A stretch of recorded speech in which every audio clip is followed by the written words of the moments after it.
Hello, Steve Arts 89. Well, it's April 17. It's what would have been my mother's 83rd birthday, and I just want to do a short video about that. It's not a good time of year. Basically, my mother's birthday was just before Mother's Day, so it's sort of like a double whammy every year. And I just haven't been dealing with it very well, and just in general. But that's mostly because of how my family dealt with it. Basically, my mum was diagnosed with esophageal cancer 2 years and 10 months before she died. So there was almost 3 years of her being sick. And as soon as she got sick, my first response was to put something up on Facebook, because I just wanted everyone to know that Mum was sick, so they knew I was going through that so they knew how to deal with me. And I think that's one of the good things about social media, that you can, announce something like that, and you don't have to go around and tell everyone individually, and people sort of know beforehand if you're going through something. And then I immediately got attacked by members of my family, because they basically said that Mum wanted to keep this private, she wanted it to be a secret, she wanted anyone to know, and I was basically disrespecting her by talking about it, and that I couldn't.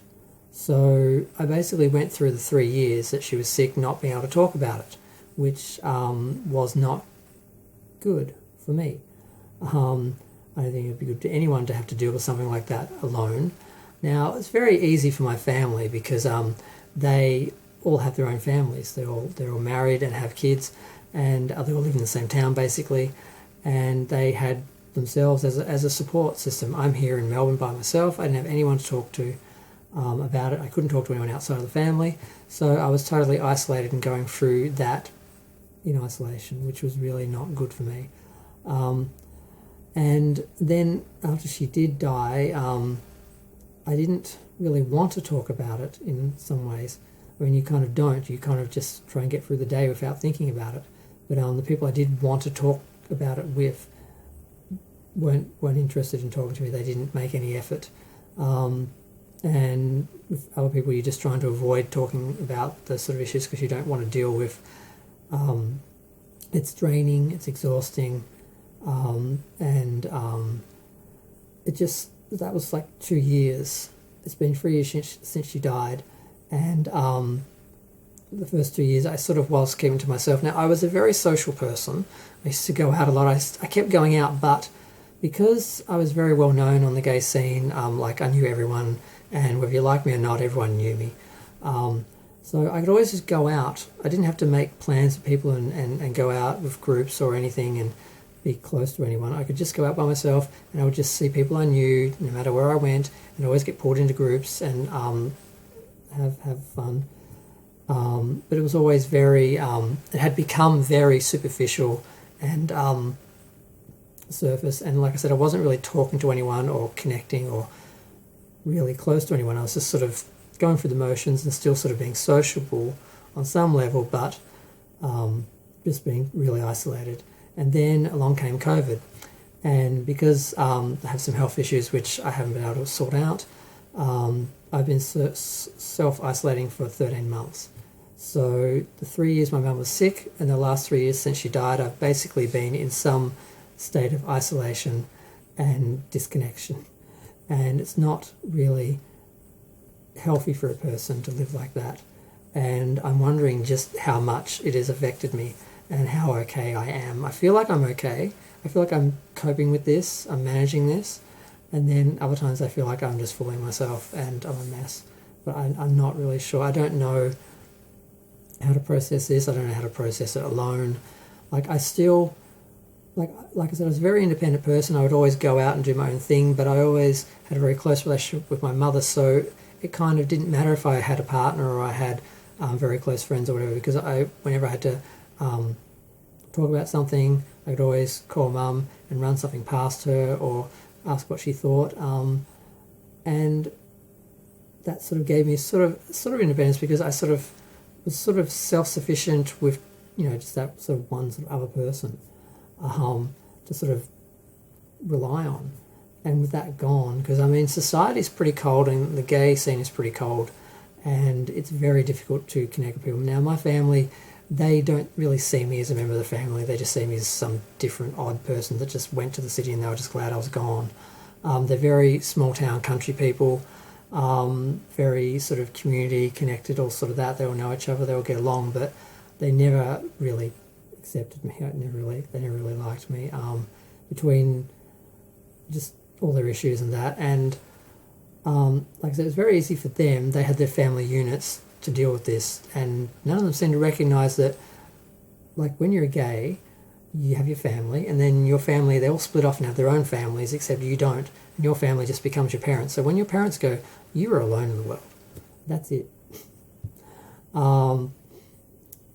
So yeah, I just don't know how to deal with this, and like I don't know why. I don't understand how people celebrate people's birthdays after they're dead. Like, it doesn't make any sense to me. It just reminds me every year of one less year that she had, and like I said, I feel like I was very close to my mum, and I used to travel a couple times a year to see her, and I'd usually stay for Christmas and Easter for a week or so. So we're really close in that way. But most of the time I was just calling her, and sometimes it doesn't feel like she's gone. I just feel like she's still in at home, and I just haven't called today.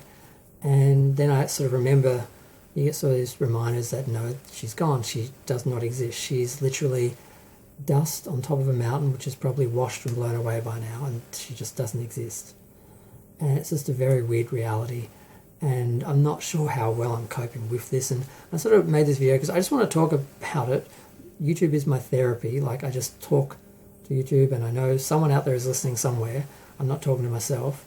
And if anyone has gone through this sort of experience with family or with mourning and grief, if anyone has any suggestions or anything, feel free to let me know in the comments or whatever. But I'm just not sure how well I'm coping and how well I'm going to deal with this. I feel like I've been like institutionalized in like the corona zone, and it's just become normal to just be alone and do everything by myself. And I'm just wondering if I can get back to normal. I feel like I have like anxiety with people. I have like a social phobia now, where just dealing with people, the idea of it has its own issues. So I'm not quite sure what's going to happen. I mean, I'm waiting for the vaccine. Due to health issues, I really can't risk going out, even though we're at zero now. We're in a bubble inside a pandemic. It's like the zombies are outside the building, and it's all boarded up and everything, and you kind of feel like you're safe inside, but it's still out there. So the anxiety of dealing with that is, I'm just going to keep self-isolating till I can get the vaccine, but that could drag out as long as October, November, December. It could be the next couple of months. I'm in category 1B, so I should be getting vaccinated now, but because everything is so far behind and they don't have a lot of supply, they're getting more in October, but I don't know how long this is going to last, and I feel like I'm coping with it, and then other times I feel like I'm not, and I'm just fooling myself, and I just don't know how much longer I can do this.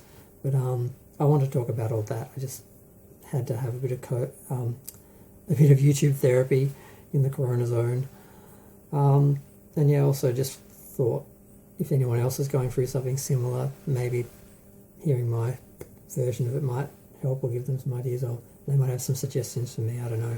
Sometimes you connect with people with videos, people watch them, they talk to you, they send you messages and that. Other times, they just, no one sees them. You can never tell how it's going to go. But yeah, I mean, I think this would have been different if my family had dealt with it differently in the first place, and if I hadn't have already been so sort of isolated and disconnected from people through my mum's illness. I think it would have been easier to talk to people after she did pass, but I just sort of stayed in that sort of state, and I haven't really moved on. I'm still sort of in the same place, and yeah, I don't know. I just want to talk about this, and I've done it. So feel free to share, like, comment, subscribe, let me know what you think. And yeah, if you're going through something similar and you want to talk to me or something, or say something about it, if you've got any advice. I had a couple of people contact me with my last video about the anniversary of my parents' death and that. I'm just going to go. Bye.